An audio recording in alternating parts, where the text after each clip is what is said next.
محسنی کو مرثیہ پیش کریں گے ڈاکٹر وجاہت محسنی.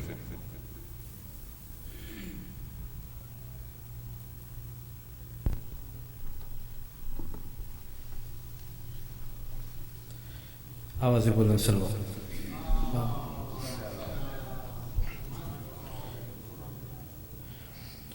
فدا ہوں اس پہ سلامی ہے جس کا نام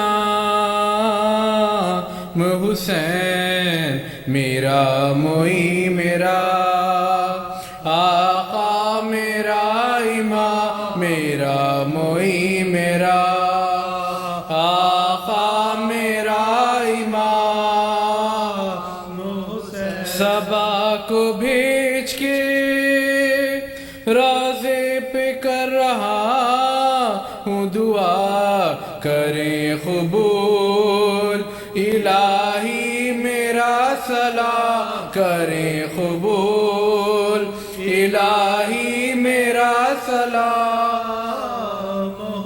جو کربلا کی زمین پر ہوا تھا ان کا ورود، تو پھر کے دیکھتے تھے قبر کا مقام، تو پھر کے دیکھتے تھے قبر کا مقام.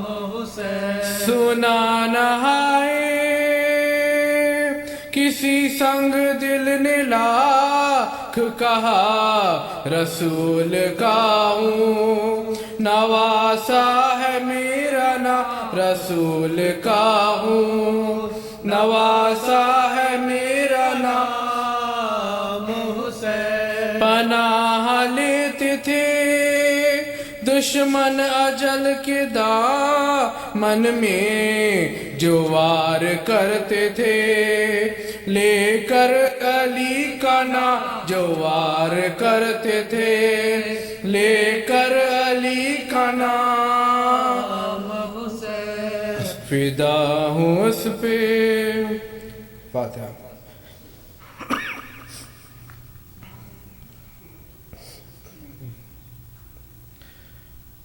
رو کے کہتی تھی فاطمہ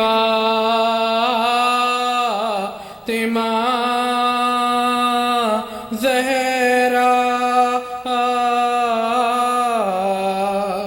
سن لو روداد یا حبیب خدا، غم سے جلتا ہے اب جگر میرا، کیا یہی اجر ہے، کیا یہی اجر ہے. رسالت لب پہ امت کا ہے گلا بابا، خوب پرسا مجھے، خوب پرسا مجھے میرا بابا.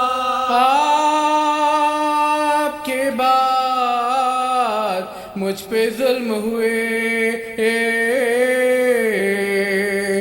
مجھ کو امت نے ہے دیے صدمے، وہ مصائب اٹھائے ہیں میں نے، دن پہ پڑھتے تو رات ہو جاتے، اچھا ہوتا جو میں گزر جاتی آپ سے پہلے کا، آپ سے پہلے کا، کاش مر جاتی بے سبب میرے گھر پہ آئی بلا. کیا تھا میرا قصور اے بابا، لکڑیاں لے کے آ گئے آدھا، میرے دروازے کو جلا ڈالا، ختم جورو جفا ہوئی مجھ پر، ظلم کی انتہا، ظلم کی انتہا، ظلم کی انتہا ہوئی مجھ پر. سن سکو تو سنو میری ردا، دھائی امت نے مجھ پہ ہے بیداد، رو رہا ہے میرا دل ناشاد، ہائے کس سے کروں میں اب فریاد، آگ لے لے کہ دشمن آئے ہیں، ظلم مجھ پر لئی، ظلم مجھ پر لئی، ندھام جلتا دروازہ جب گرا مجھ پر، کھڑی دیوار سے تھی میں لگ کر، رحم کھایا نہ مجھ پہ بانی شر، پاؤں معلوم نے رکھا در پر، جلتا دروازہ جب گرا مجھ پر، کھڑی دیوار سے تھی میں لگ کر، رحم کھایا نہ مجھ پہ بانی شر،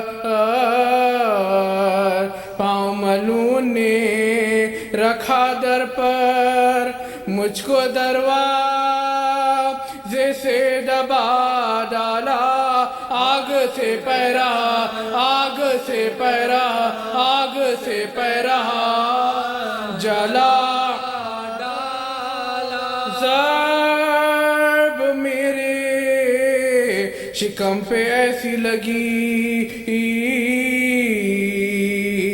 جس کی تکلیف بطن تک پہنچی، پہلو ٹوٹا میرا جفا یہ ہوئی،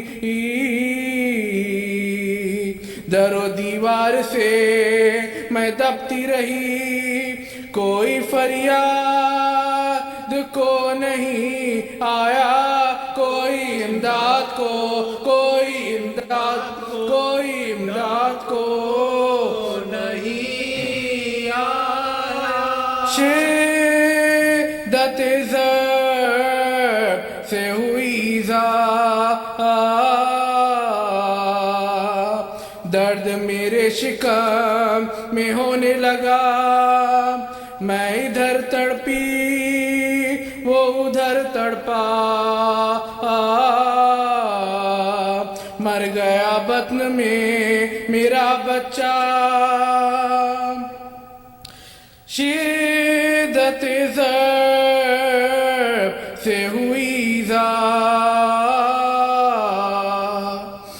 درد میرے شکم میں ہونے لگا، میں ادھر تڑپی وہ ادھر تڑپا، مر گیا بطن میں، مر گیا بطن میں، مر گیا بطن میں میرا بچہ۔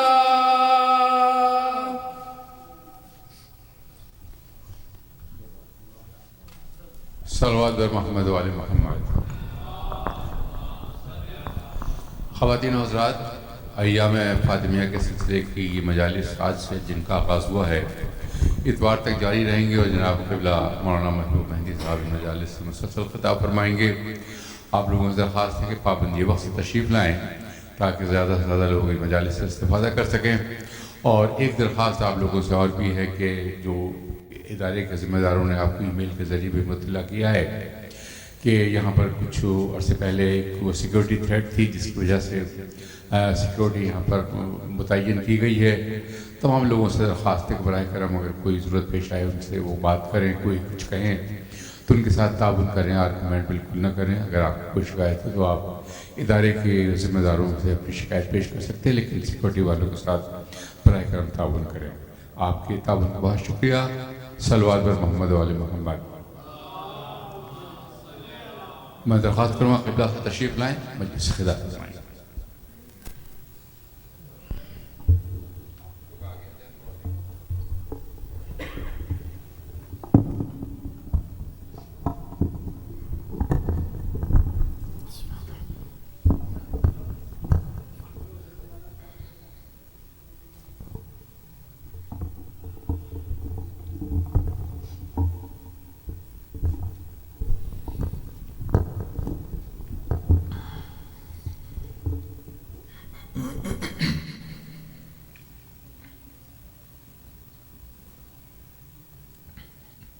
رحم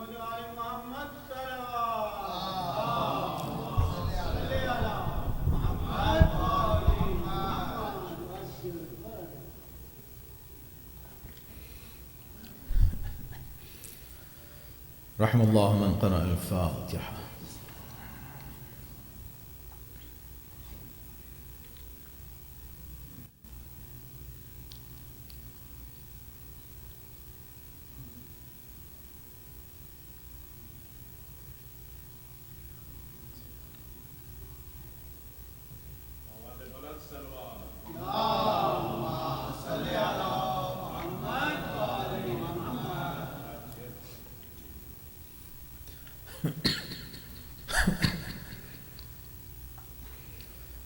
أعوذ بالله السميع العليم من الشيطان اللعين الرجيم. بسم الله الرحمن الرحيم. الحمد لله على ما أنعم وله الشكر على ما ألهم والثناء بما قدم من عموم نعم ابتدأها وسبوغ آلاء أسداها وتمام منن والاها جمع عن الإحصاء عددها ونأى عن الجزاء أبدها ونهى عن الجزاء أمدها وتفاوت عن الإدراك أبدها. والصلاة والسلام على سيد الأنام سيدنا ونبينا ومولانا أبي القاسم محمد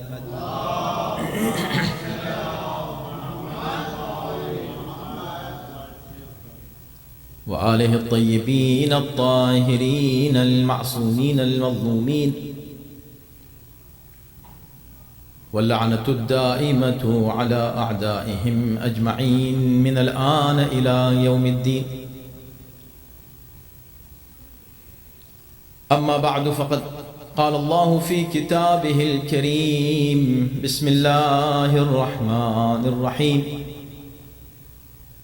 قل هل يستوي الذين يعلمون والذين لا يعلمون. صلوات.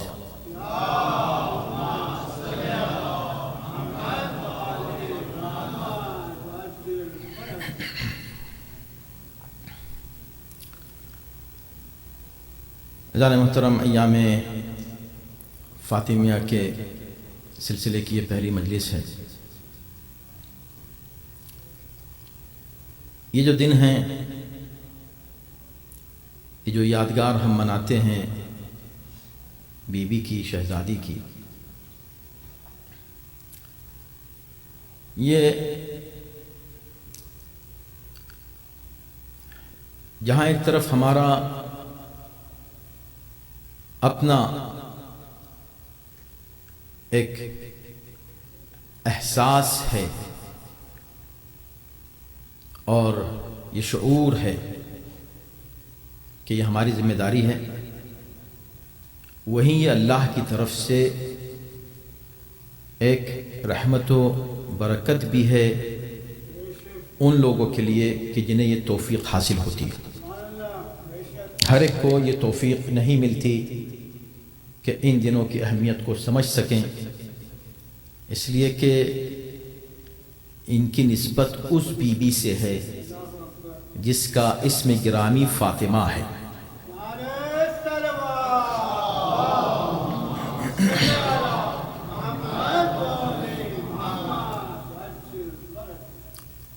اور فاطمہ کے بہت سے مفاہیم ہیں اسم گرامی کے کہ کیوں آپ کا اسم گرامی فاطمہ رکھا گیا ہے. اس کے بہت سے ریزنز پیش کیے گئے ہیں ائمہ کی جانب سے. ان میں سے ایک یہ ہے کہ لأن الخلائق فطموا عن معرفتها،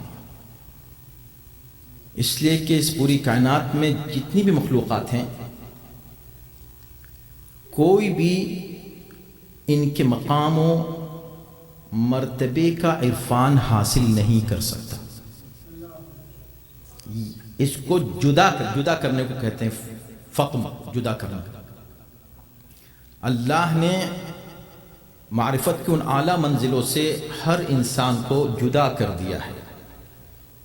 وہ اس مقام کو پہچان ہی نہیں سکتا. ویسے بھی جناب معصومہ لیلۃ القدر بھی ہیں، اور جب لیلۃ القدر ہیں تو خود قرآن یہ کہہ رہا ہے کہ وما ادراک ما لیلۃ القدر، تم کیا جانو لیلۃ القدر کیا ہے. تو یہ ایک بہت بڑا مقام ہے میرے بھائیوں، میری بہنوں.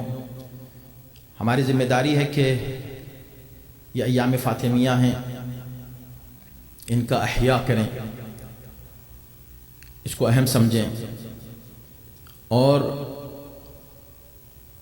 اس سے جو ہمیں حاصل ہوتا ہے علم اور حکمت،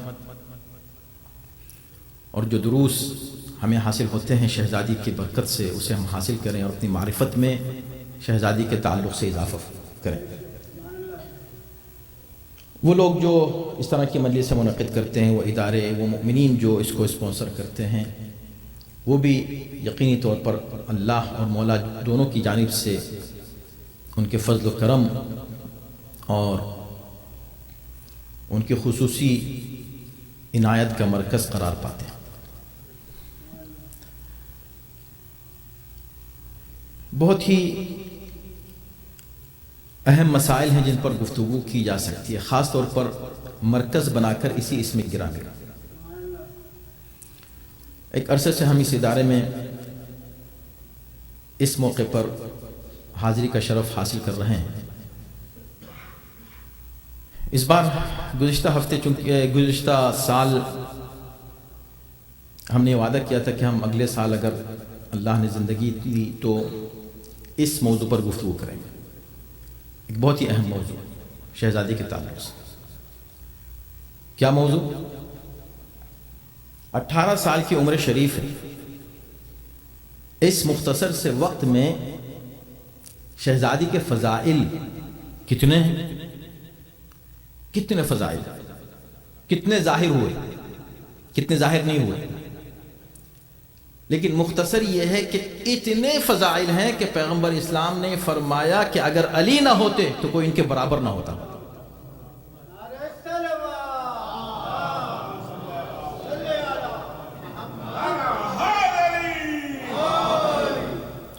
ان میں ایک اہم فضیلت جو عصمت کا لازمہ ہے وہ علم ہے. جناب معصومہ کا علم. شہزادی علم لدنی کی کس منزل پر فائز تھی اور وہ کیسے ظاہر ہوا. اب جب یہ بات ہو رہی ہے کہ ان کے مرتبہ اور ان کا رتبہ تو اتنا بلند ہے کہ عام انسان کیا خواص بھی نہیں سمجھ سکتے. ہم جب حجت کو صحیح طریقے سے نہیں پہچان سکتے تو ہم اس کو کیسے پہچان سکتے ہیں جو حجتوں کے لیے حجت ہو. توجہ کیجئے گا، حجت الحجج جناب معصوم ہے. لیکن جو جس طرح ہر امام، ہر حجت الہی نے اپنے فضائل و کمالات کا اظہار کیا ہے اور معجزات دکھائے ہیں، شہزادی کے بھی معجزات ہیں، بہت سے معجزات ہیں، اور آپ حضرات سنتے بھی رہتے ہیں اور اس کو بیان بھی کرتے ہیں. لیکن ان معجزات میں سے ایک علمی اعجاز ہے شہزادی کا، اور وہ ہے خطبہ فدق. تو ہم گفتگو اس سال کریں گے خطبہ فدق پر. یہ وہ خطبہ ہے جو شہزادی نے مسجد نبوی میں دیا اصحاب کی موجودگی میں. اور کس انداز سے دیا بھی ہم عرض کریں گے، لیکن اس کی اہمیت یہ ہے اس خطبے کی کہ اس کا ذکر تمام بزرگ شخصیتیں ہمارے یہاں افتخار سے کرتی ہیں. علماء ہی نہیں بلکہ علماء نے ائمہ سے لیا ہے، ائمہ اس کا ذکر کرتے رہے، اہل بیت نے اس کو بہت اہمیت دی. اس خطبے کو ہمارے علماء، بزرگ علماء اس سے زبانی یاد کرتے رہے، اپنے بچوں کو یاد کراتے رہے، ان کو حفظ کراتے رہے. ہمیں بھی چاہیے کہ ہم اس خطبے کو حفظ کریں. ہم میں سے کتنے لوگ ہیں جنہوں نے اس خطبے کو کبھی پڑھا ہے؟ اتنا اہم تاریخی خطبہ ہے، اتنی عظمت ہے اس خطبے کی، فصاحت و بلاغت کی پیک پر ہے یہ خطبہ.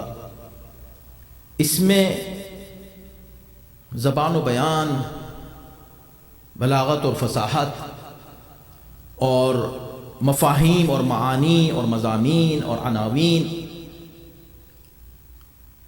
تاریخ، عقائد، اصول، فروع، کوئی شے، کوئی مضمون ایسا نہیں ہے جو شہزادی نے ترک کر دیا ہو اس خطبے میں. گویا پورے دین کا خلاصہ پیش کیا ہے اس مختصر سے خطبے میں شہزادی.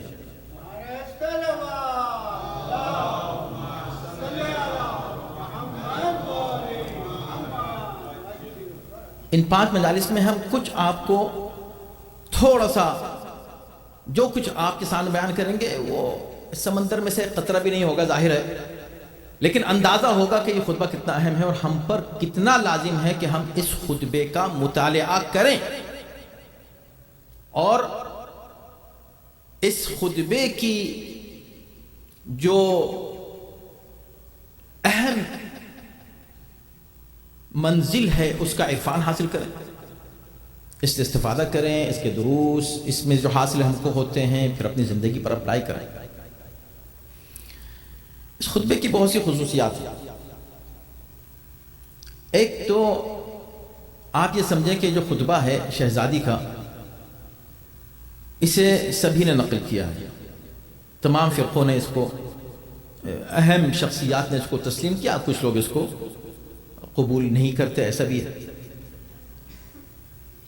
جو لوگ مانتے ہیں انہوں نے اس خطبے کو شہزادی کے ہی کی نسبت سے اپنی کتابوں میں جگہ دی ہے، اس کی شرحیں لکھی ہیں، اس کے ترجمے ہوئے ہیں، اور شہر آفاق یہ خطبہ ہے جو شہزادی سے منسوب ہے اور معتبر اسناد اور معتبر راویوں کے ذریعے سے یہ خطبہ پہنچا ہے. بہت ہی معتبر خطبہ ہے، اس میں شک و شبہے کی گنجائش نہیں ہے، مگر کچھ لوگوں نے اس کا انکار بھی کیا. انکار اس لیے کیا ہے کہ اگر پورے طور پر اس خطبے کو تسلیم کر لیں تو پھر کہیں کہیں عقیدے کی بنیادیں ان کی ہل جاتی ہیں.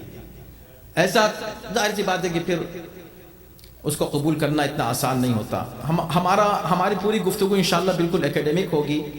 ہماری گفتگو کا مقصد ہرگز کسی پر طنز کرنا یا کسی کے خلاف کوئی بات کرنا نہیں ہے. ہمارا مقصد کچھ حقائق کو پیش کرنا ہے اور اس خطبے کے حسن کو اور اس کے جو جمالی پہلو ہے ہر اعتبار سے وہ آپ کے سامنے پیش کرنا. تو اسناد کی بات کی جاتی ہے کہ خطبے کی سند کیا ہے، تو میں نے آپ کی خدمت میں عرض کر دیا. اس کی میں اسناد پر اگر بات کروں تو اس کے اوپر پوری کتابیں لکھی ہیں علماء نے. خطبے کی اسناد یعنی کہ خطبے کی جو اوتھینٹسٹی ہے اس کے اوپر پوری کتابیں صرف اسی ٹاپک پر لکھی ہیں کہ یہ خطبہ اوتھینٹک ہے، اس میں کوئی شک نہیں کرنا. اب جب میں نے مطالعہ کیا کہ بھئی جو لوگ انکار کر رہے ہیں وہ کس بیس پہ انکار کر رہے ہیں، جبکہ جو لنکس ہیں، جو روات کے لنکس ہیں وہ بڑے معتبر لنک ہیں، کیا وجہ ہے؟ تو زیادہ فوکس ان کا یہ تھا کہ اصل میں بات یہ ہے کہ یہ خطبہ جب آپ اس کو پڑھیں تو یہ فصاحت و بلاغت اور علم و حکمت اور مفاہیم اور مطالب کے اعتبار سے اتنا بلند ہے کہ ایک خاتون جو 18 سال کی ہو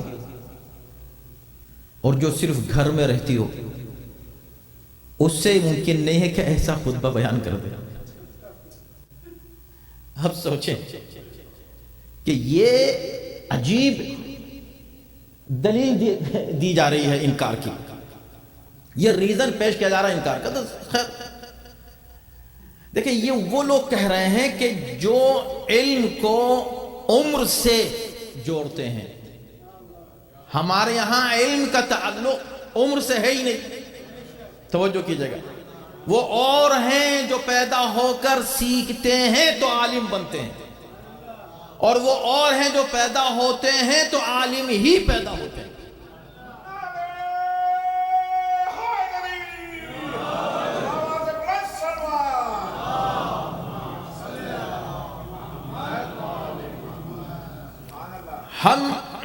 ہمارے لیے کوئی مشکل نہیں ہے، بلکہ ہم تو یہ کہتے ہیں کہ اگر نہ ہو اس لیول کا خطبہ تو فاطمہ کا نہیں ہے.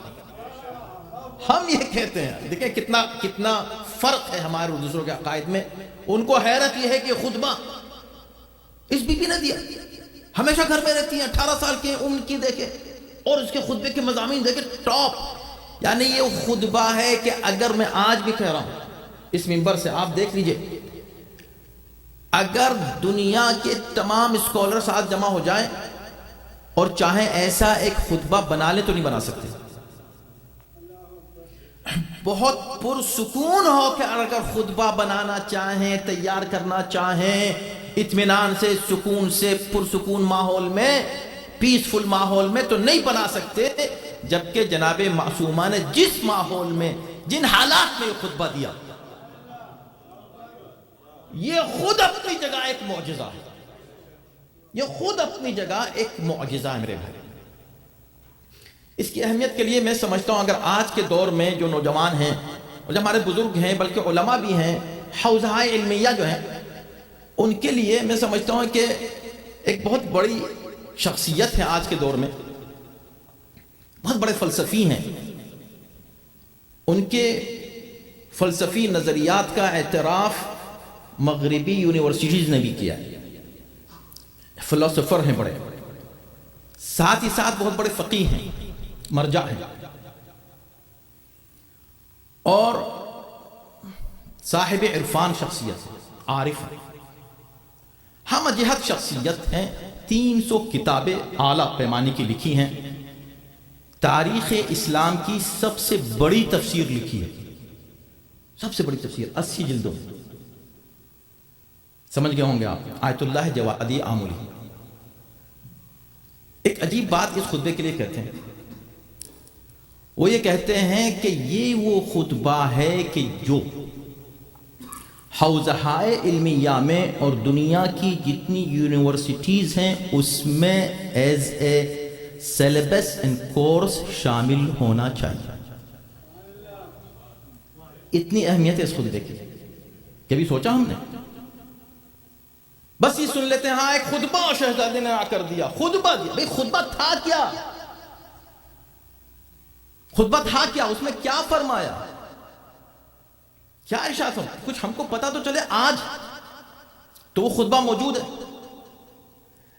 اب جب ایک اتنی بڑی شخصیت آج کے دور میں یہ کہہ رہی ہے کہ نہ صرف حوزہائے علمیہ میں کورس میں شامل ہونا چاہیے بلکہ یونیورسٹیز میں اس کو پڑھانا چاہیے اور کورس میں شامل ہونا چاہیے، اتنا اعلیٰ زبردست خطبہ ہے. تو ایسی کیا بات ہے کہ یونیورسٹیز میں اور حوزہ علمیہ میں اس کو ایز اے کورس شامل ہونا چاہیے؟ ایسی کیا بات ہے اس میں؟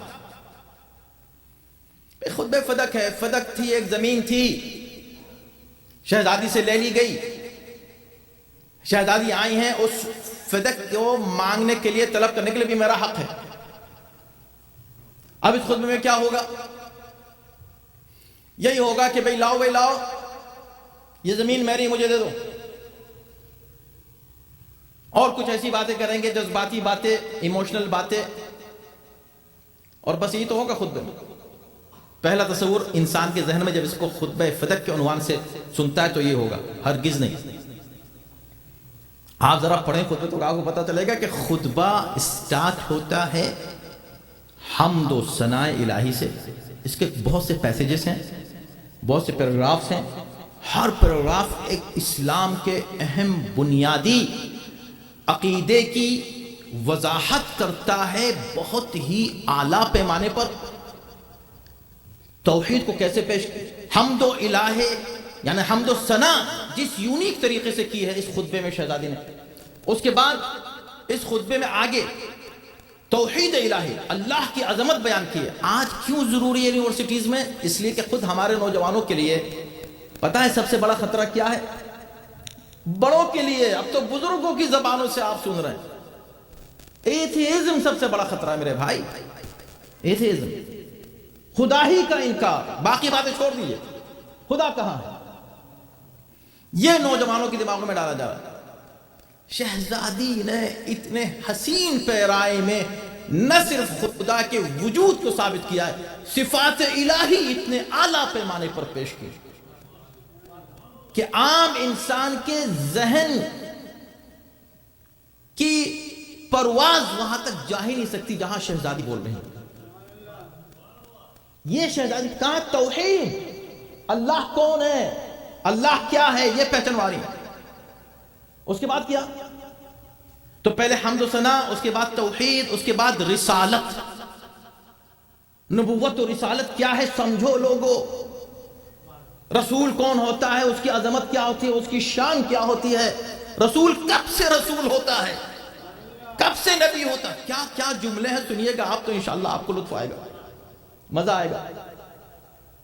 ہر انسان جو اب انشاءاللہ مجالس سننے کے بعد کہیں گے کاش مجھے پہلے سے معلوم ہوتا، میں پہلے سے پڑھتا۔ آپ پڑھ کے آئیے گا، کل انٹرنیٹ پر موجود ہے، کچھ تو پڑھیے، تھوڑا سا پہلا پیسج پڑھ لیجیے، صرف توحید کے اوپر ہم بات کریں گے۔ توحید ہے، اس کے بعد پھر رسالت ہے، رسالت کے بعد قرآن کی عظمت بیان کی ہے، قرآن کی صفات، قرآن کیا ہے، قرآن کی اہمیت کیا ہے، قرآن کی عظمت کیا ہے۔ قرآن کے بعد پھر امامت کا ذکر کیا ہے، مولا امیر المؤمنین کے فضائل۔ اب سوچیں کہ کیا بات ہوگی ان فضائل کی جو شہزادی کی زبان سے بیان کیے جا رہے ہوں۔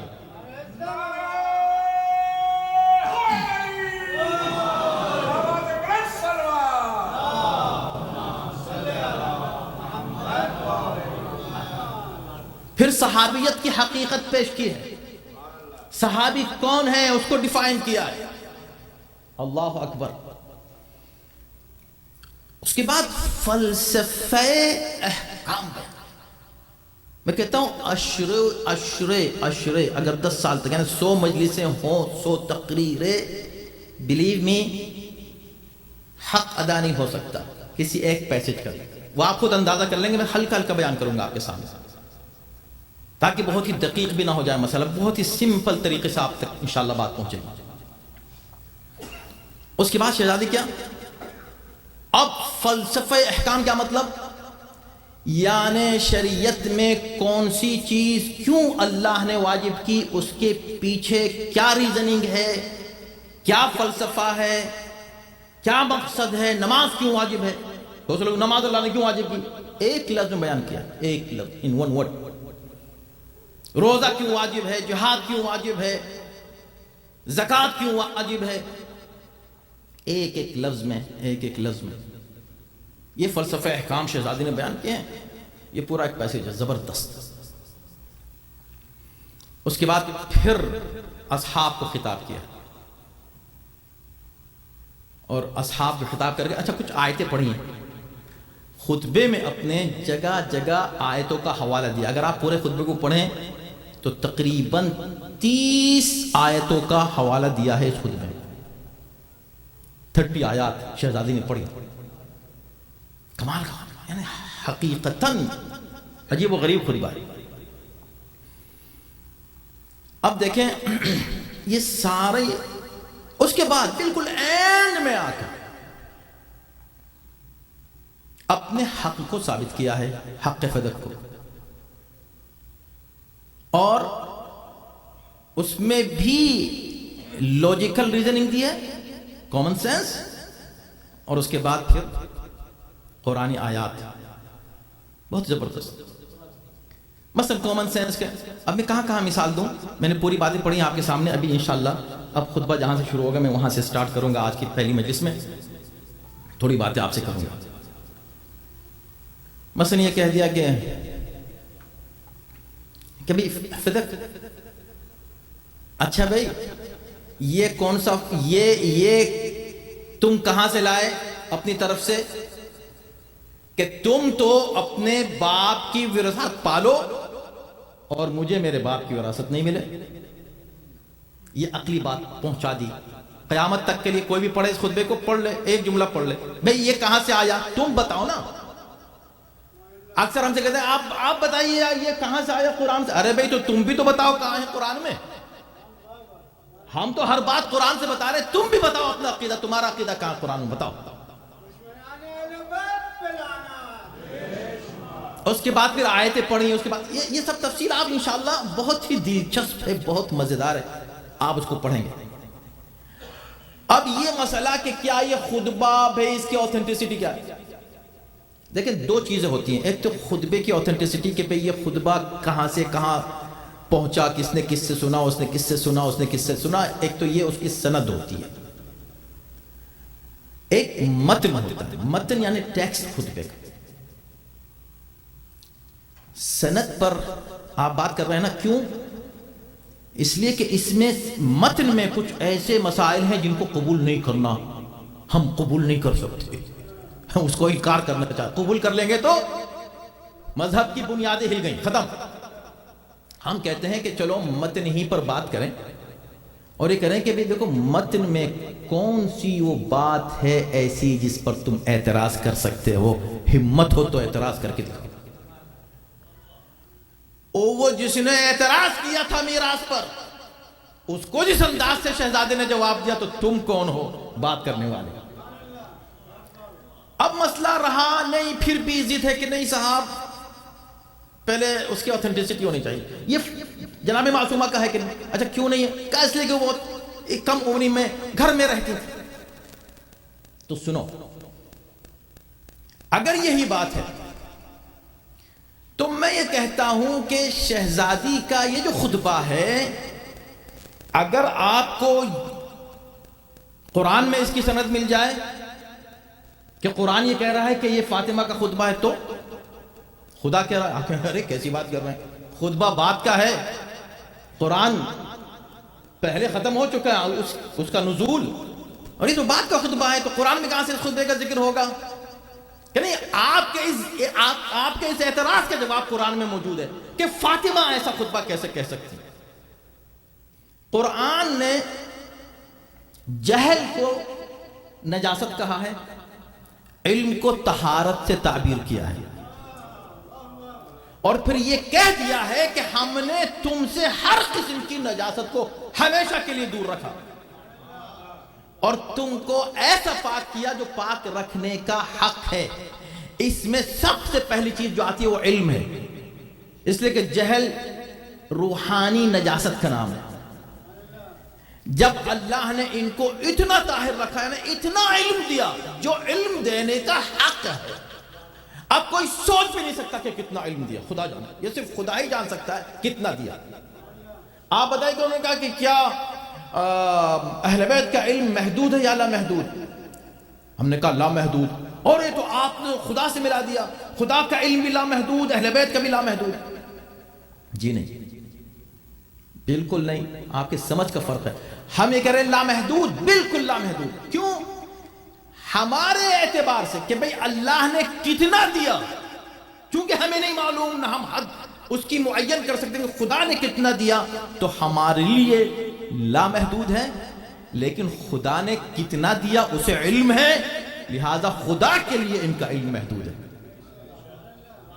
سمپل سی باتیں ہیں، بہت واضح بات. خدا جانتا ہے کتنا علی کو علم دیا، کتنا رسول کو دیا. علمک ما لم تکن تعلم، جو تم نہیں جانتے تھے ہم سب تم کو سکھا دیا. ہم نے سب سکھا دیا تم کو جو تم نہیں جانتے تھے. اب آپ کہیں کہ نبی تو وہ نہیں جانتے تھے، نہیں جانتے تھے. قرآن کہے گا جو نہیں جانتے تھے ہم نے سکھا دیا.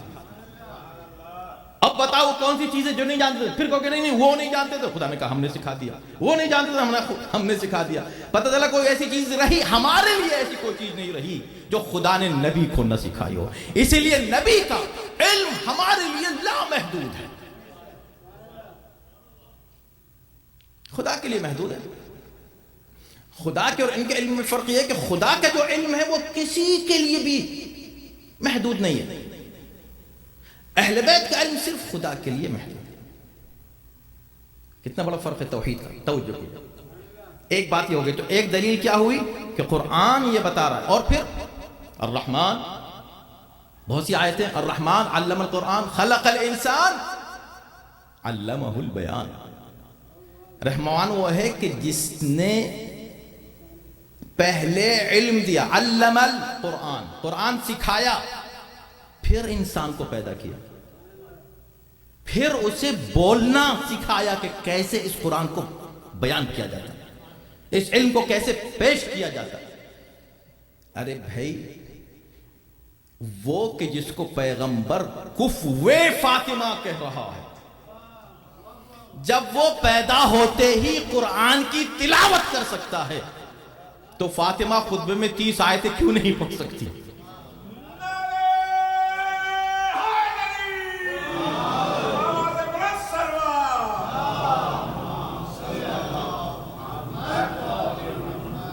تو ایک بات یہ ہوئی. اب آئیے، اگر میں کہوں کہ رسول اللہ نے کہا ہے کہ یہ فاطمہ کا خطبہ ہے، تو کیونکہ آپ کا اعتراض ہے نا کہ بھئی اتنی عمر میں کیسے، اتنی عمر میں. اگر اتنا اعلیٰ خطبہ نہ ہوتا تو ہم خود کہہ دیتے کہ فاطمہ کا نہیں.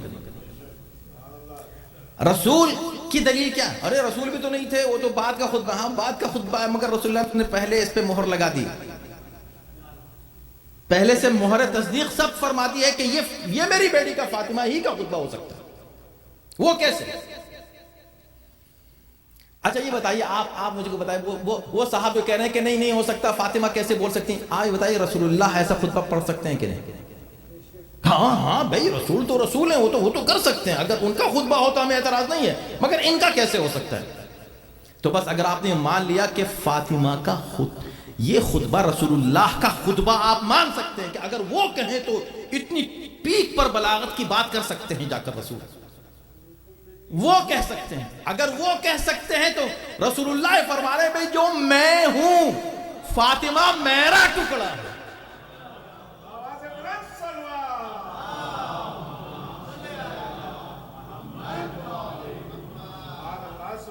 میرا حصہ ہے، جگر کا ٹکڑا نہیں. یہ تو آپ اردو میں کہہ دیتے ہیں میرے جگر کا ٹکڑا، جگر نہیں ہے اس میں. بضعۃ منی، میرا حصہ ہے، میں جو بھی ہوں اس کا حصہ ہے فاطمہ.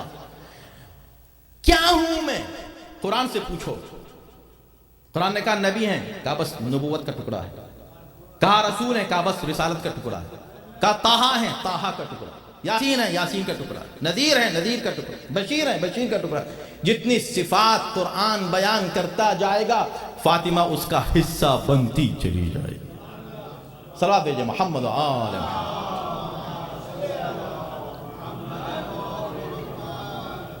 اب انکار علم فاطمہ انکار علم رسول ہے.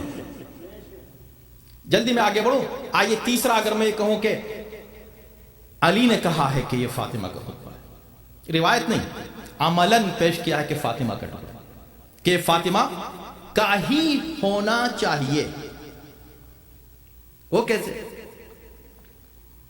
جب نبی نے کہہ دیا کہ اگر علی نہ ہوتے تو فاطمہ کے کوئی برابر نہ ہوتا. دیکھیں الفاظ پہ غور کیا کریں، اس میں زیادہ لطف آتا ہے انسان کو. ایسے سے ترجمہ پڑھ کے آگے بڑھ جائیں. عجیب بات ہے، کیا منزل ہے جناب معصومہ کی.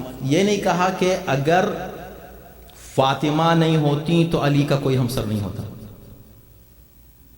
یہ کہا علی نہیں ہوتے تو فاطمہ کا کوئی ہمسر نہیں ہوتا. آپ کہیں کیا فرق ہے دونوں میں؟ فرق یہ ہے کہ میزان کمال و فضل کس کو بنایا،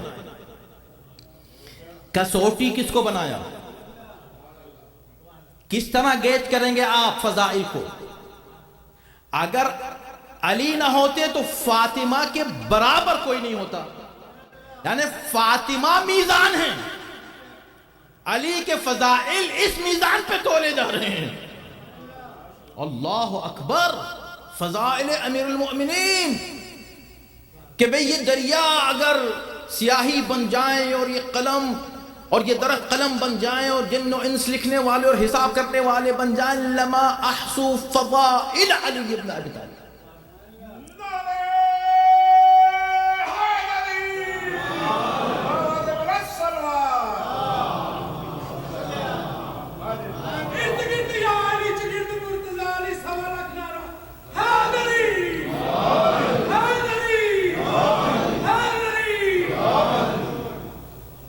تو سمجھ لو وہ ذات گرامی جو اتنی بلند ہو، جو فضائل و کمالات کی اس منزل پر ہو کہ پیغمبر یہ فرمائیں کہ اسے کسی نے پہچانا ہی نہیں سوائے میرے اور خدا کے۔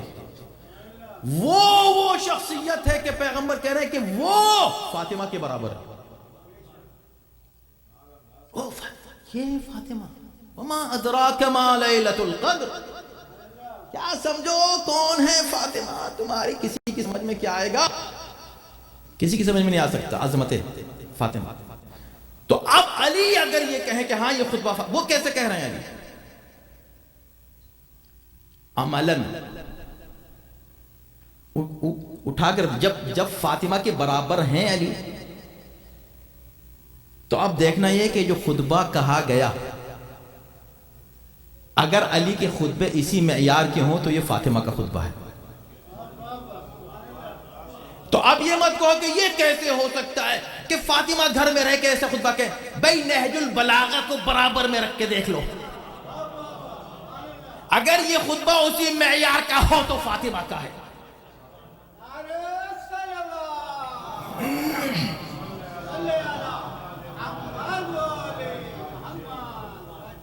بلکہ ایک بات عرض کر دوں، دیکھیں اہل بیت میں تقابل کیا نہیں جا سکتا، ان میں کوئی آپس میں موازنہ استغفر اللہ نہیں کرنا چاہیے۔ یہ سب انوار ہیں اور ان کے کلمات نورانی کلمات ہیں۔ ایک لفظ ہم کو مل گیا تو سمجھیں کہ بس یہ سمندر ہے ٹھاٹے مارتا ہوا اہل بیت کے فضائل کے، اس میں سے ایک قطرہ ہم کو مل گیا معرفت کا، تو بہت بڑی بات ہے، موازنہ نہیں کرنا چاہیے۔ لیکن ایک بات سنیے، جناب فاطمہ کی عظمت بتانا چاہتا ہوں، کیونکہ پھر میزان بنتے ہیں۔ اب فاطمہ میزان علی کے فضائل کی اور علی میزان فاطمہ کے فضائل کی، اس لیے کہ فاطمہ گھر میں رہی نا، تم نے کہا نا گھر میں ہیں، 18 سال گھر میں رہی، ہاں گھر میں رہی، لیکن ان گھر میں رہنے والی بی بی کے فضائل و کمالات جو تمہاری نگاہوں سے پوشیدہ رہے، ایک اعتبار سے پوشیدہ رہے، ایک اعتبار سے بالکل ظاہر رہے۔ ظاہر کیسے رہے؟ کہ علی کو دیکھتے جاؤ، فاطمہ کو پہچانتے جاؤ، جو بھی تم کو علی کی فضیلت نظر آئے سمجھو چونکہ علی فاطمہ کے برابر ہے، فاطمہ علی کی برابر ہے، جو ان کی عظمت وہ ان کی، جو ان کی جو ان کی۔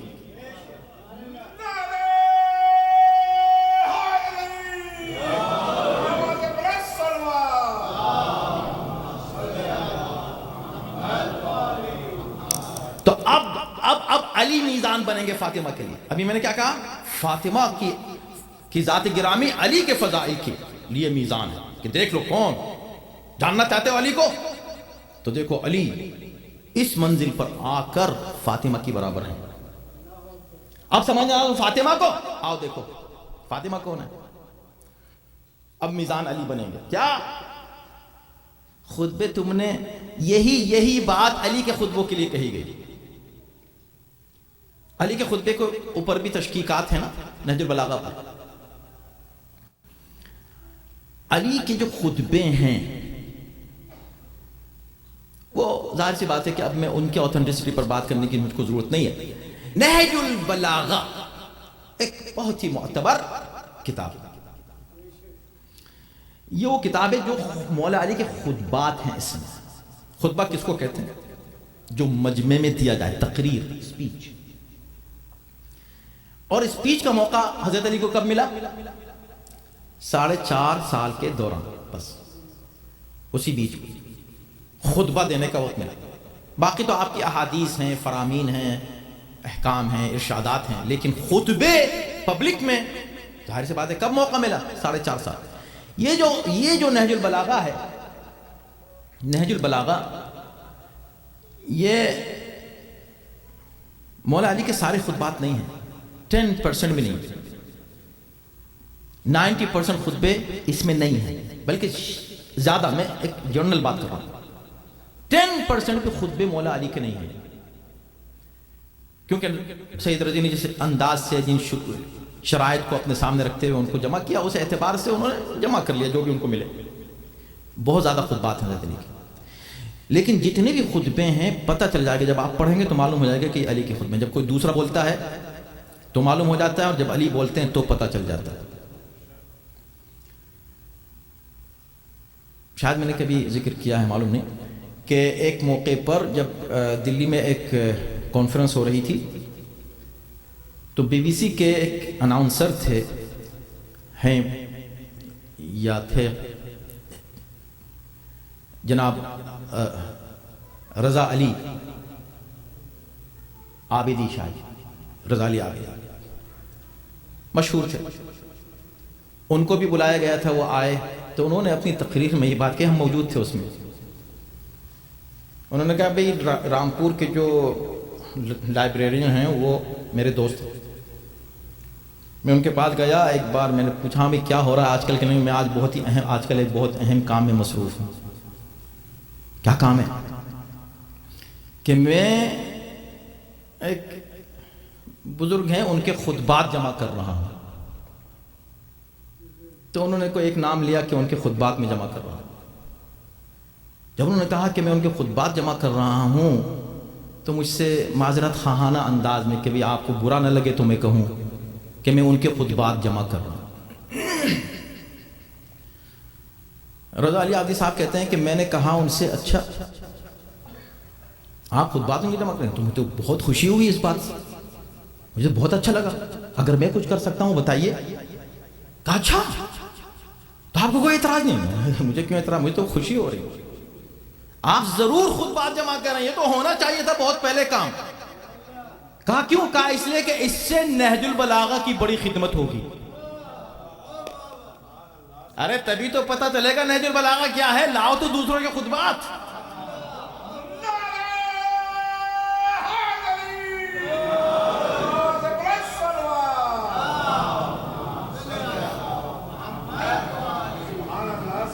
جب ایک نعمت ہوتی ہے تو انسان اس کی قدر نہیں کرتا. لاؤ پھر ہمیں پتہ چلے کہ ہاں بھائی نہج البلاغہ کیا ہے. تو نہج البلاغہ کی عظمت ہے. اب یہ جو نہج البلاغہ ہے مولا امیر المومنین نے کب کہا ہے؟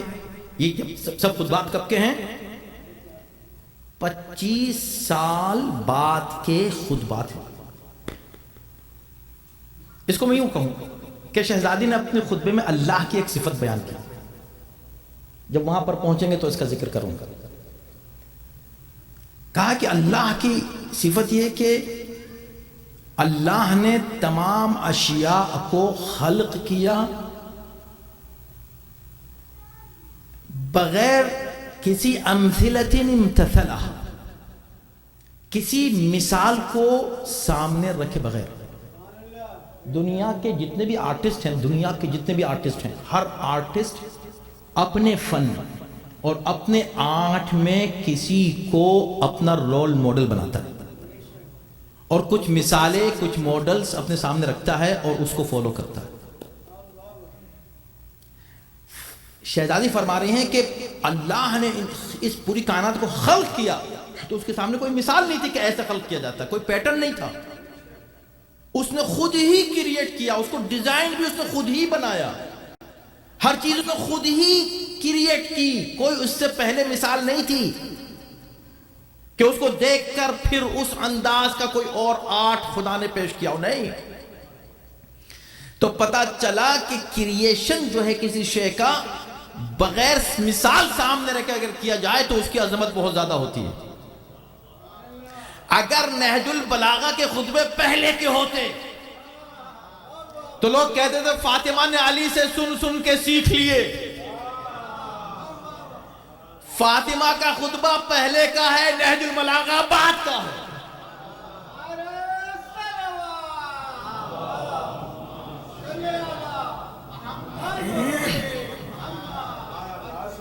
نہج البلاغہ بعد میں آیا مگر انداز وہی ہے، طرز وہی ہے. اللہ اکبر. خود نہج البلاغہ میں جو توحید کے جلوے نظر آتے ہیں. تو بہرکیف اب وقت تمام ہو رہا ہے، انشاءاللہ اس پر ہم مزید آگے گفتگو کریں گے. آج کی گفتگو بس اس بات پر تھی کہ یہ بہت اہم خطبہ ہے، اس پر توجہ کریں، اسٹڈی کریں، اس کا مطالعہ کریں، اس کے بارے میں جو تشریحات لکھی گئی ہیں اس کا مطالعہ کرنے کی کوشش کریں، اس کو یاد کریں۔ اب آپ آئیے دیکھیں کہ شہزادی نے، میں آج صرف ایک ہی، اب وقت ختم ہو گیا، مجلس وقت پر تمام ہوں تو بہتر ہے، کہ اسٹارٹ کیسے کیا ہے، کیسے گئی ہیں خطبہ دینے، یہ میں انشاءاللہ کل عرض کروں گا۔ جب نکلی ہیں خطبہ دینے کے لیے تو کس انداز سے نکلی ہیں، اس کا وقت نہیں ہے۔ صرف ایک حمد کی بات میں کرنا چاہتا ہوں آپ سے، اور مجھے یاد ہے کہ میں نے یہاں اس ادارے میں اس کو کبھی پیش کیا ہے، لیکن آج ظاہر ہے کہ دوسرے انداز سے آپ کے سامنے اس کو عرض کرنا چاہتا ہوں، کیونکہ اب یہ ہمارے مضمون میں ساتھ ساتھ چل رہا ہے، اور یہ انشاءاللہ یہ جو مضامین ہیں کتابی شکل میں بھی آنے چاہیے۔ اب شہزادی خطبہ دیتی ہے، اسٹارٹ کرتی ہیں کیسے؟ حمد سے، الحمدللہ علی ما انعم۔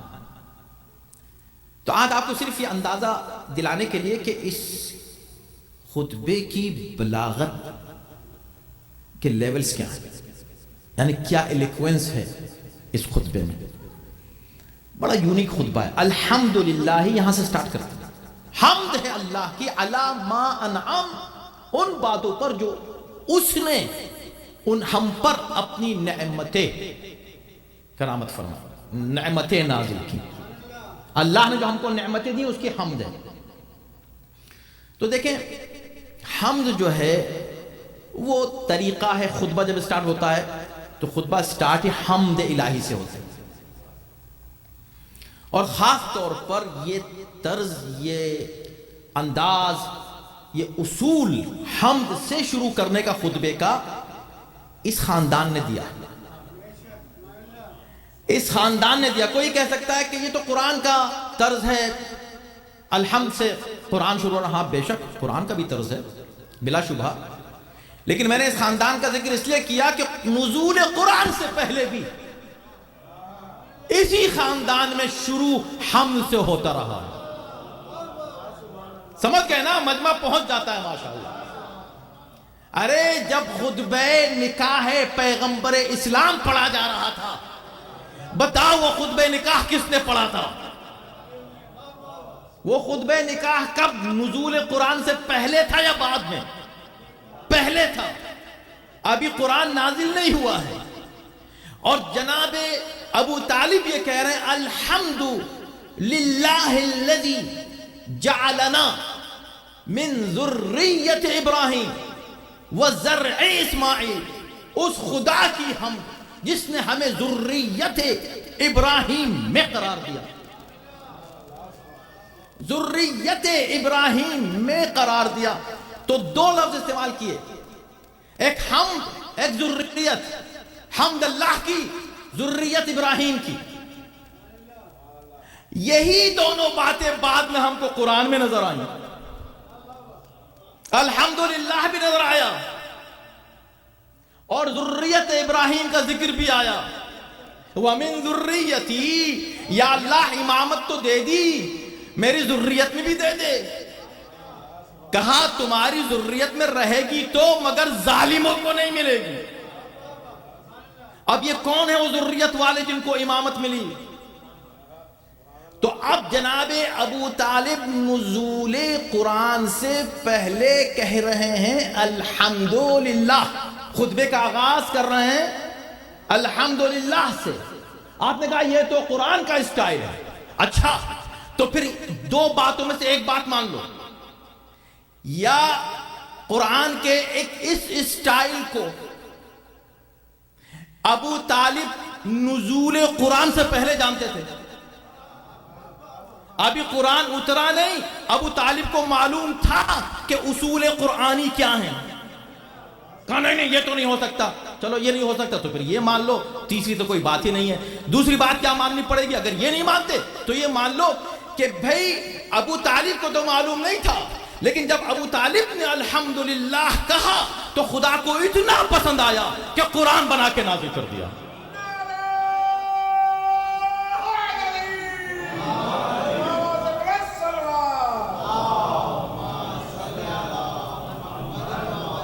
بازار محترم میں یہیں پر اس کو تمام کرتا ہوں. تو شہزادی نے حمد سے شروع کیا. اور حمد بھی کیسے؟ حمد ہے اس پروردگار کی جس نے ہم پر انعام کیا.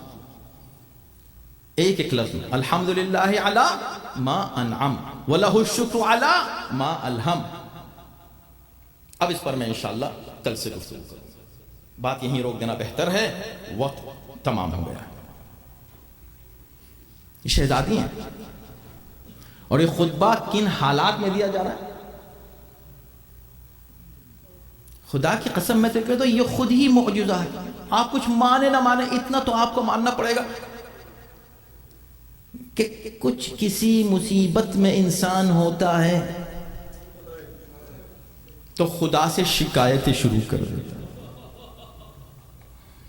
یا اللہ میرے ساتھ ایسا ہو رہا. یہ کیسی بی بی ہے جس کا پیر شکستہ ہوا؟ یہ کیسی بی بی ہے جس کا حق غصب ہوا؟ یہ کیسی بی بی ہے کہ جس کو دربار میں آنا پڑا؟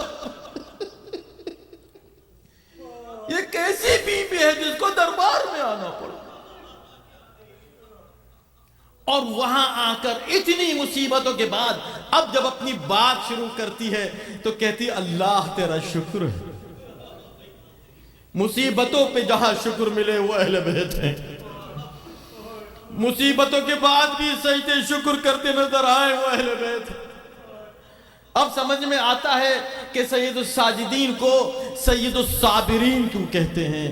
ارے جس گھرانے میں ایسے صبر کرنے والے موجود ہوں اس میں سید الصابرین کے خطاب اسے کیوں دیا جا رہا ہے؟ اس لیے دیا جا رہا ہے کہ اتنی مصیبتوں کے بعد، شام غریبہ کے بعد، جس نے اپنے سر کو سجدے میں رکھا اور صبح اٹھایا وہ سید الساجدین، جو ان صبر کی منزلوں کو طے کرنے کے بعد نہ صرف صبر کر رہا ہے شکر کرتا نظر آ رہا. یہ بی بی ہیں ہاں عزادارو ایام فاطمی عاشور. یہ عاشور سے کم نہیں ہے یہ دن میرے دوست. یہ بی بی بتائیے، سوچئے ایسی کیا بات تھی. کتنے بھی مصائب آپ بیان کر لیں، بہت سے لوگ کہتے ہیں کہ بھئی پتہ نہیں یہ مصیبتیں آئیں گی، پیش ہوئی کہ نہیں ہوئی. ایک بات سمجھ لو، یہ تو طے ہے کہ فاطمہ نے یہ کہا تھا صبت علی مصائب لو انہا صبت علی الایام صرن لیال. اپنے بابا کی قبر پر جاتی تھیں، بابا کی قبر پر جاتی تھیں. بابا کی قبر کہاں ہے؟ مسجد میں. مسجد کہاں ہے؟ گھر سے ملی ہوئی، بلکہ گھر کا حصہ ہے مسجد اور مسجد کا حصہ ہے گھر. واحد گھر ہے، واحد در ہے جو دروازہ ہے جس کا مسجد کی طرف کھلتا ہے. اتنا چھوٹا سا فاصلہ. کہتے ہیں کہ جب بی بی جاتی تھیں بار بار زمین پر بیٹھتی تھیں، پھر اٹھتی تھیں، پھر اٹھتی تھیں، پھر بیٹھتی تھیں. اور جب بابا کی قبر پہ پہنچتی تھیں تو اپنے رخسار کو قبر اطہر پر رکھ کر کہتی تھیں ماذا علی من شم تربت احمد اللہ یشم مد الزمان غوالیا صبت علی مصائب لو انہا صبت علی الایام صرن لیالی. ارے یہ کتنی خوشبودار مٹی ہے، یہ پاکیزہ خاک، کتنی خوشبو ہے اس میں کہ اس کو سونگھنے کے بعد اب کسی خوشبو کی ضرورت محسوس نہیں ہوتی. یہ کہہ کہ پھر اپنے بابا سے خطاب کرتے ہیں بابا میں آ تو گئی ہوں، یہ قبر کی خوشبو ہے جو مجھے یہاں کھینچ کے لاتی ہے. بابا میں اپنی بات کس سے کہوں، میں آپ سے شکایت کرنے آئی ہوں. بابا مجھ پہ اتنی مصیبتیں پڑی آپ کے بعد کہ اگر یہ مصیبتیں دنوں پر پڑتی تو رات میں تبدیل ہو جاتی. یہ فاطمہ ہیں صدیقہ طاہرہ ہیں. یہ اپنی زبان مبارک سے ایسی کوئی بات نہیں کہہ سکتی جو واقع سے مطابقت نہ رکھتی ہو. کتنی مصیبتیں. تو شاید اسی لیے مثال ایسی دی کہ کسی کی سمجھ میں نہ آئے. میں اکثر کہتا ہوں، میں پوچھتا ہوں کتنے علماء سے میں نے پوچھا کہ بھائی ذرا بتائیں تو صحیح اس کا مطلب کیا ہے کہ اگر دنوں پہ پڑھتی یہ مصیبتیں دنوں پہ پڑھتی تو یہ دن رات میں تبدیل ہو جاتے. میرے تو سمجھ میں نہیں آیا, یہ آپ بتائیں کچھ آپ کی سمجھ میں آیا ہو. کیا دن مصیبتوں سے رات میں تبدیل ہو جاتے ہیں؟ یہ کیا مطلب ہوا؟ یہ رات دن کا رات میں تبدیل ہونا یہ کون سی مثال ہے؟ کاش شہزادی نے مثال دی ہی اس لیے کہ تاکہ تم کو بتایا جائے کہ اتنی مصیبتیں تھیں کہ بس بہت زیادہ تھیں, تمہاری سمجھ میں نہیں آ سکتی. وہ بی بی تمہیں کیا بتائے جو در و دیوار کے درمیان پیسی جا رہی ہو اور زمین پر جو گر کر بھی امامت کی دفاع کے لیے آگے بڑھے. کتنی مشکل تھی شہزادی کے لیے. ایک طرف محسن شہید ہو چکا ہے, ایک طرف ننھے ننھے بچوں کی غربت کو دیکھ رہی ہیں, ایک طرف زینب ام کلثوم کے چہروں پر نظر ہے, ایک طرف علی کے گلے میں رسی باندھ کر لے کر گئے. ایک بی بی کس کس کو دیکھے, اپنی مصیبت بھول گئی, اڑ جاتی ہے. ابو الحسن کو چھوڑ دو. بس دو جملے اور آپ کی رحمت تمام. کتنے مصائب ہیں اس ایک بی بی کے, کتنی مصیبتیں ہیں اس ایک بی بی کی, کتنی مصیبتیں. بس یوں سمجھیں کہ وہ بی بی جب زمین پر گرتی ہیں, زمین پر گرتی ہیں, اللہ اکبر, در و دیوار کے بیچ میں آ کر بی بی زمین پر گرتی ہیں. ہائے ہائے, اب بی بی آواز دیتی ہے کس کو, فضا کو, فضا ہلمی فقط قتلوا ما فی احشائی. فضا دوڑو, میرے محسن کو شہید کر دیا گیا, محسن کو شہید کر دیا گیا.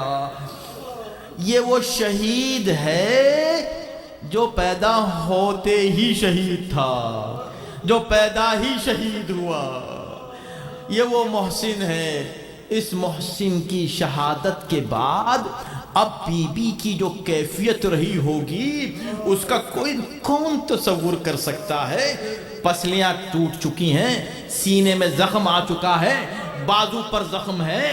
زخمی بی بی اگر کوئی اور خاتون ہو اپنی جگہ سے ہل نہ سکے, مگر جیسے ہی پتا چلا کہ علی کو لے کر گئے ہیں, علی کا دفاع کرنے والی کھڑی ہو گئی. کتنی طاقت آ گئی ایک بی بی میں, ایک امامت کو بچانے کے لیے. ارے تعجب نہ کرنا, اس گھر کی بیویاں ہمیشہ حجت خدا کو بچانے کے لیے بڑی بڑی قربانیاں دے دیتی ہے. راوی کہتا ہے میں نے دیکھا جب خیمے جل رہے تھے تو ایک بی بی شعلوں میں خود کو لے جا رہی تھی, بار بار خود کو شعلوں کی طرف لے جا رہی تھی. میں نے کہا کیوں خود کو ہلاکت میں ڈال رہی ہو؟ کہا نہیں نہیں, میں ہلاکت میں نہیں ڈال رہی. ارے میری بڑی قیمتی سرمایہ, میرا سجاد اس خیمے میں خود کو ڈال دیا جلتی ہوئی آگ میں, اور اب جو نکلی باہر سجاد کو بچا کے لے. وَسَيَعْلَمُ الَّذِينَ ظَلَمُوا أَيَّ مُنْقَلِبٍ يَنْقَلِبُونَ. پروردگار اس عمل صالح کو قبول فرما, اس سے بہتر انداز سے اہل بیت سے سنانے کی توفیق کرامت فرما. ان مجالس کو جن حضرات نے بھی منعقد کرنے میں جو بھی حصہ لیا ہے, جو بھی کوششیں کی ہیں, کاوشیں کی ہیں, یہ ادارہ, اس ادارہ کی تمام مؤمنین, یہ حاضرین, اس مجلس میں شرکت کرنے والے, جو حضرات آن لائن مجبوراً سن رہے ہیں وہ لوگ, خداوند سب پر اپنی رحمت اور برکت نازل فرما. ہم سب کو غلامان حضرت زہرا میں شمار فرما. حضرت زہرا کے علم و معرفت سے استفادے کی ہم سب کو توفیق کرامت فرما. پروردگار ہماری نسلوں میں یہ عشق و محبت و معرفت اہل بیت قائم اور باقی رہے. ہمارے نوجوان صراط مستقیم پر قائم رہے. امام زمانہ کے ظہور میں تعجیل فرما, ان کے نام سال میں داخل شامل فرما. ماتم ہے.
سیدہ طاہرہ سیدہ طاہرہ سیدہ طاہرہ سیدہ طاہرہ سیدہ طاہرہ سیدہ طاہرہ سیدہ طاہرہ سیدہ طاہرہ سیدہ طاہرہ کیا حال یہ امت نے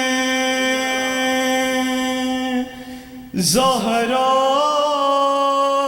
کا بنایا ہے، پہلو بھی شکستہ ہے، تربت بھی شکستہ ہے، پہلو بھی شکستہ ہے، تربت بھی شکستہ ہے، پہلو بھی شکستہ ہے،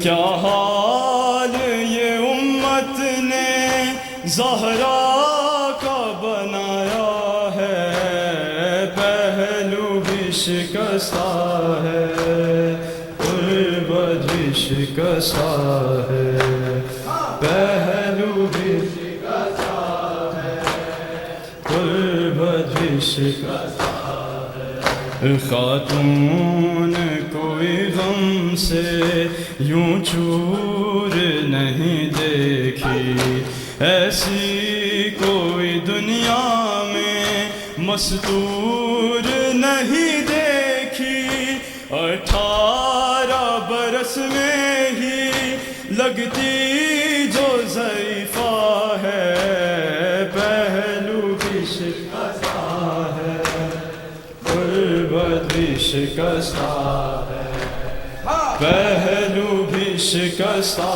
ہے، تربت بھی شکستہ ہے، پہلو بھی شکستہ ہے، تربت بھی شکستہ ہے، دربار میں ظالم نے کی ایسی پذیرائی، کس طرح سے تو بی بی پھر لوٹ کے گھر آئی، بالوں کی سفیدی نے سب حال سنایا ہے، پہلو بھی شکستہ ہے، تربت بھی شکستہ ہے، پہلو بھی شکستہ ہے، تربت بھی شکستہ ہے، تو روتی رہی گھر میں حیدر سے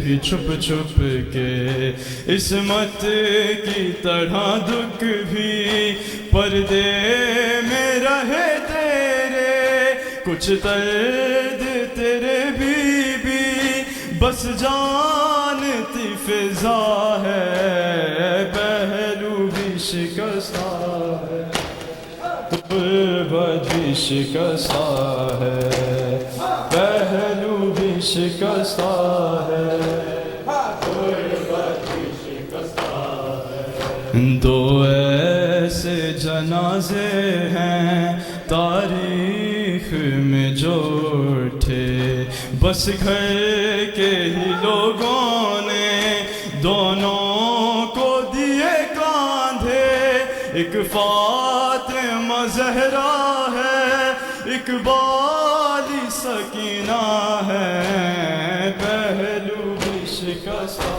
ہے، تربت بھی شکستہ ہے، پہلو بھی شکستہ ہے، تربت بھی شکستہ ہے، پہلو بھی شکستہ ہے، تربت بھی شکستہ ہے، میرے دربار میں روتی رہی کھڑی زہرا، بھرے دربار میں روتی کھڑی زہرا ہر دربار میں روتی رہی کھڑی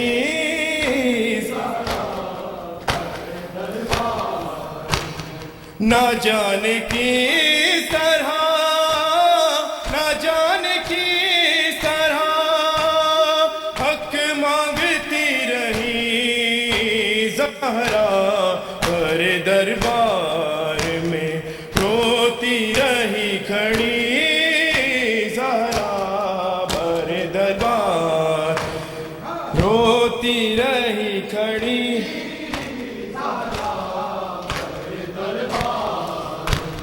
سند کے ٹکڑے ہوا میں اڑا کے ہنسنے لگا رسول زادی سے گستاخ ایسے کہنے لگا بتاؤ کون سی جاگیر ہے تیری زہرا بر دربار روتی رہی کھڑی زہرا بر دربار میں روتی رہی کھڑی زہرا بر دربار سند کے ٹکڑے ہوا میں اڑا کے ہنسنے لگا رسول ذاتی سے گستاخ ایسے کہنے لگا بتاؤ کون سی جاگیر ہے تیری زہرا بر دربار میں روتی رہی کھڑی زہرا بر دربار میں روتی رہی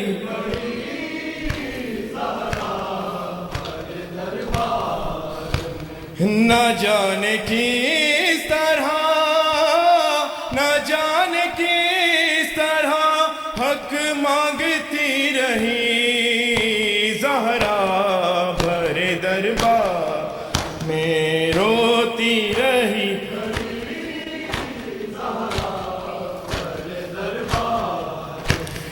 حسن حسین سے سچے گواہ بھی جھٹلائے رلا کے بی بی کو ظالم ذرا نہ شرمائے بھولا نہ پائے گی امت کی بے رخی زہرا بر دربار میں روتی رہی کھڑی زہرا بر دربار میں روتی رہی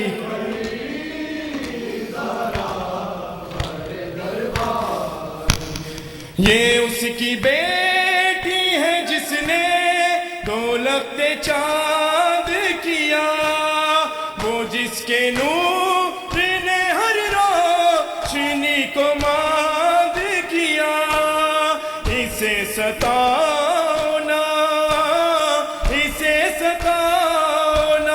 دکھیاری ہے بڑی زہرا بر دربار میں روتی رہی کھڑی زہرا اور میں روتی رہی کھڑی زہرا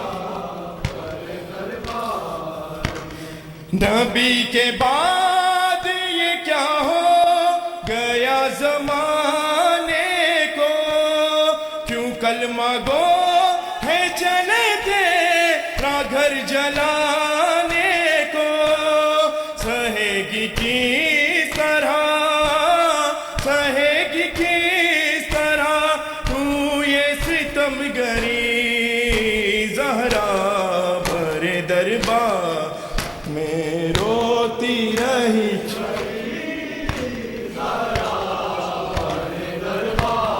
نہ جانے کس طرح حق مانگتی رہی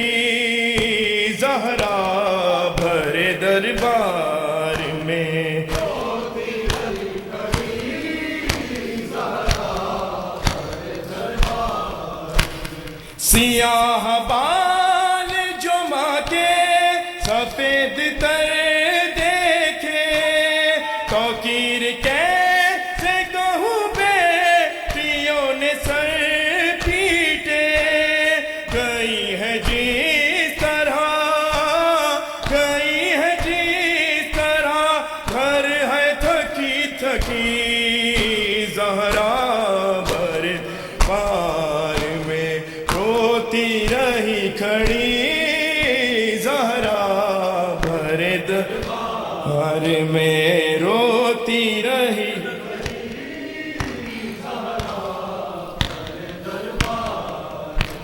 سند کے ٹکڑے ہوا میں اڑا کے ہنسنے لگا رسول ذات سے گستاخ ایسے کہنے لگا بتاؤ کون سی بتاؤ کون سی جاگیر ہے تیری زہرا بر دربار